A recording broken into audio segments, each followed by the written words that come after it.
শুরুতেই দেখে নেব সংবাদ শিরোনাম। পুলিশের ওপর হামলা চালালে সম্পত্তি নিলাম, ফলতায় পুষ্পা গ্যাং দমনে কড়া দাওয়ায় মুখ্যমন্ত্রীর।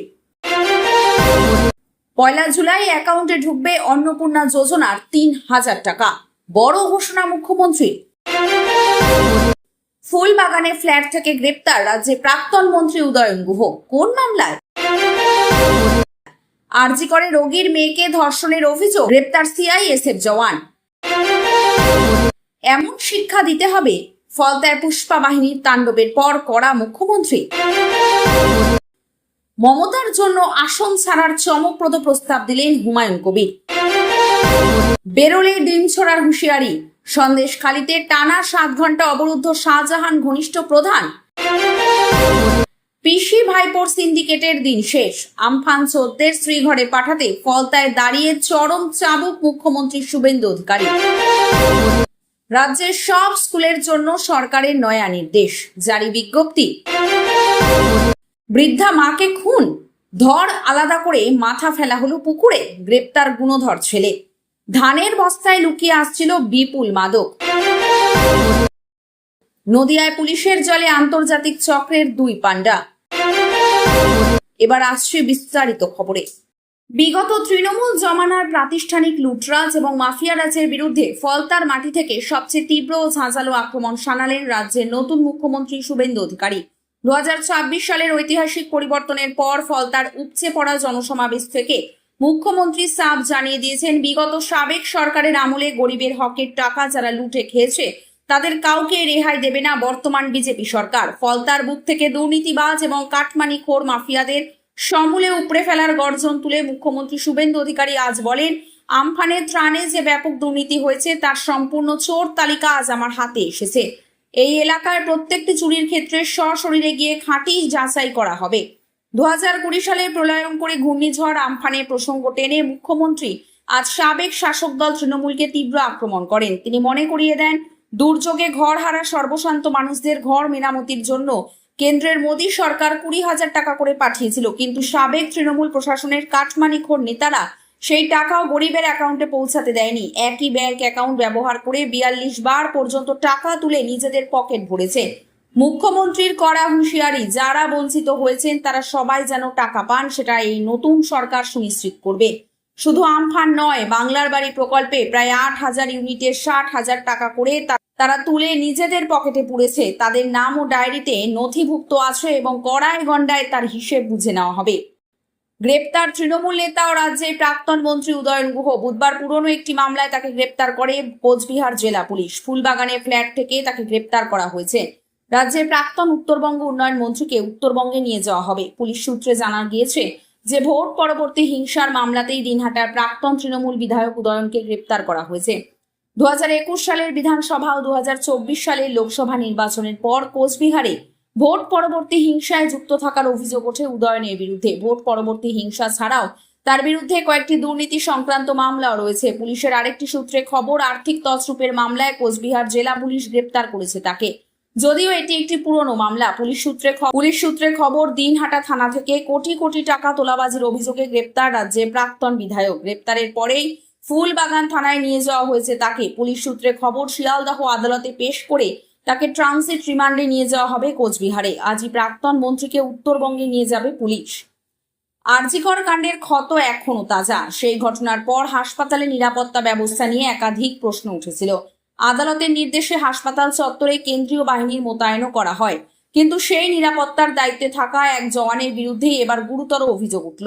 হাসপাতালে আসা এক তরুণীকে প্রেমে প্রলোভন দেখিয়ে ধর্ষণ, সেই ঘটনার ভিডিও তুলে ব্ল্যাকমেল এবং বারবার যৌন নির্যাতনের অভিযোগে গ্রেপ্তার করা হয়েছে এক সিআইএসএফ কর্মীকে।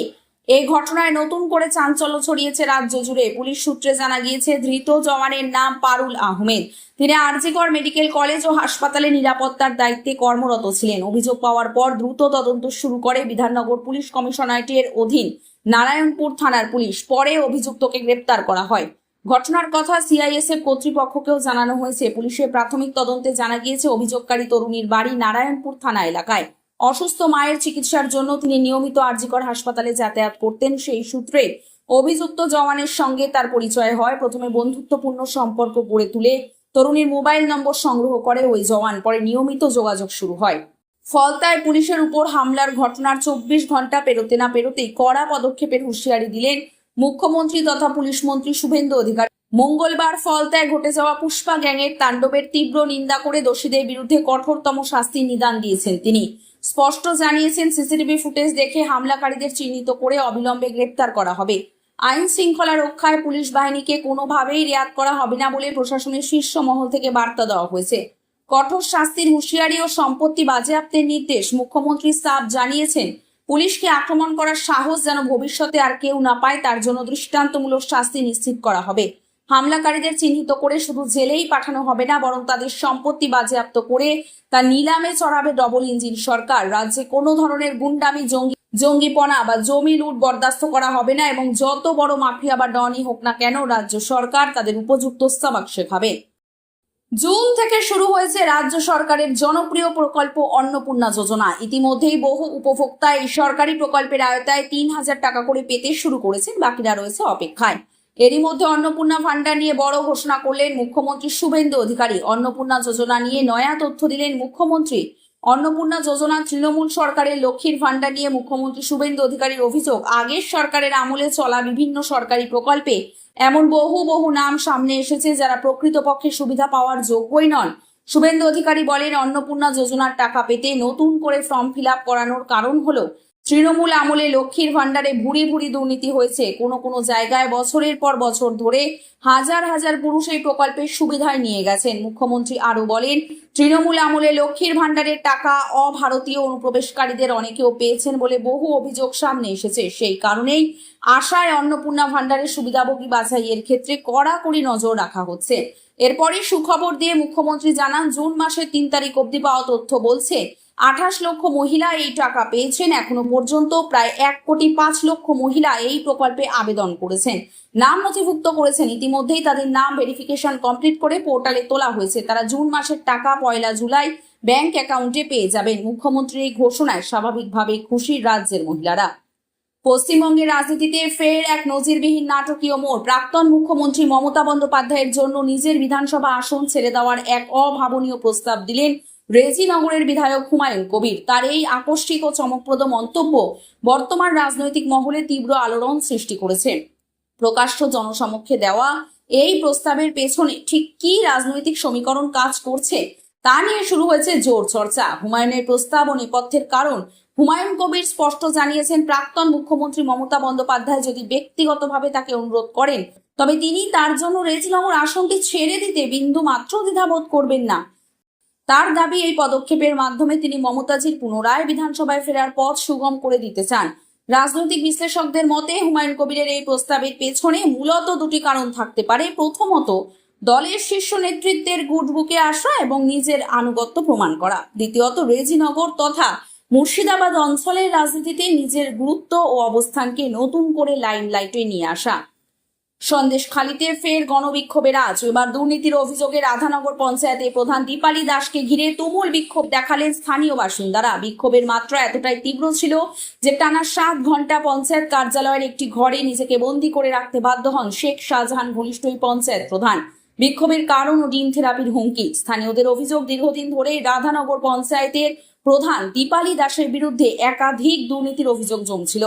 সেই পুঞ্জীভূত খবরেরই চূড়ান্ত বহিঃপ্রকাশ ঘটে এই বিক্ষোভে। প্রধানের দ্রুত পদত্যাগের দাবিতে পঞ্চায়েত অফিস ঘেরাও করেন স্থানীয় বাসিন্দারা। পরিস্থিতি এমন পর্যায়ে পৌঁছায় যে প্রধান বাইরে বেরোলেই তাকে লক্ষ্য করে ডিম ছোড়া বা ডিম থেরাপি প্রয়োগ করা হবে বলে খোলাখুলি হুঁশিয়ারি দেন বিক্ষোভকারীরা। এই হুমকির মুখে রীতিমতো আতঙ্কিত হয়ে দরজা বন্ধ করে ভেতরেই ঘন্টার পর ঘন্টা লুকিয়ে থাকেন তিনি। পয়লা বৈশাখের বদলে এবার থেকে 20 জুন পশ্চিমবঙ্গ দিবস পালিত হবে। রাজ্য সরকারের এই সিদ্ধান্তের কথা আগেই জানা গিয়েছে। এবার রাজ্যের সকল স্কুলেই এই বিশেষ দিন উদযাপন করতে হবে বলে জানিয়ে দিল স্কুল শিক্ষা দপ্তর।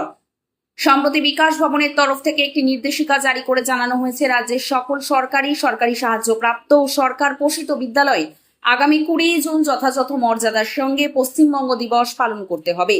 স্কুলের পড়ুয়া, শিক্ষক ও শিক্ষাকর্মীদের যোগদান বাধ্যতামূলক বলেও জানানো হয়েছে। বিকাশ ভবনের তরফে জারি করা নির্দেশিকা অনুযায়ী পশ্চিমবঙ্গ দিবস উপলক্ষে বিদ্যালয়ে বাধ্যতামূলকভাবে কুইজ প্রতিযোগিতা, বিতর্ক, প্রবন্ধ রচনার মতো কর্মসূচির আয়োজন করতে হবে। এর উদ্দেশ্য ছিল ছাত্রছাত্রীদের মধ্যে রাজ্যের সংস্কৃতি, ইতিহাস ও ঐতিহ্য সম্বন্ধে সচেতনতা বাড়ানো এবং রাজ্যের প্রতি দায়বদ্ধতার অনুভূতি গড়ে তোলা। জন্মদাত্রী মাকে গলা কেটে খুন, শুধু তাই নয়, মাথা ধর থেকে আলাদা করে বাড়ির পাশের পুকুরে ফেলে এলো গুণধর ছেলে। হাড় হিম করা এই ঘটনাটি ঘটেছে পূর্ব মেদিনীপুরের কোলাঘাটে। মৃত বৃদ্ধার নাম ভারতী চক্রবর্তী। ঘটনার পরে গ্রেপ্তার করা হয়েছে ছেলেকে। ধৃতের নাম বাসুদেব চক্রবর্তী।